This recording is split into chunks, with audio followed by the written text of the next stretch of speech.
ലഹരി മാഫിയ സംഘങ്ങളെ തുരത്താൻ UDF സർക്കാർ ആരംഭിച്ച ഓപ്പറേഷൻ തൂഫാൻ പദ്ധതി വിജയകരമായി മുന്നേറുന്നു.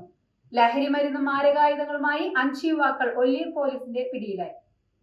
ഓപ്പറേഷൻ തൂഫാന്റെ ഭാഗമായി നടന്ന രഹസ്യ റെയ്ഡിൽ രാസലഹരിയും അവ സംസ്ഥാനത്തുടനീളം വിൽപ്പന നടത്തുന്നതിനായി ഉപയോഗിക്കുന്ന 60ഓളം സിപ്ലോക്ക് കവറുകളും ഇലക്ട്രോണിക് ത്രാസുകളും മുഖംമൂടികളും ആക്രമണത്തിനുപയോഗിക്കുന്ന പെപ്പർ സ്പ്രേയും മാരകായുധങ്ങളുമായാണ് നിരവധി കേസുകളിൽ പ്രതികളായ യുവാക്കൾ ഒല്ലൂർ പോലീസിന്റെ പിടിയിലായത്.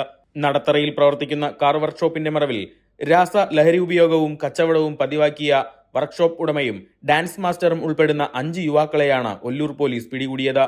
മണ്ണുത്തി സ്വദേശി ഫ്രെനി ഫ്രാൻസിസ്, അമ്മാടം സ്വദേശി അനൂപ്, കോടന്നൂർ സ്വദേശി ജഗൻ, അമ്മാടം പള്ളിപ്പുറം സ്വദേശി അർജുൻ, ഫോർട്ട് കൊച്ചി സ്വദേശി ഷാമിൽ, ഷാജഹാൻ എന്നിവരാണ് അറസ്റ്റിലായത്.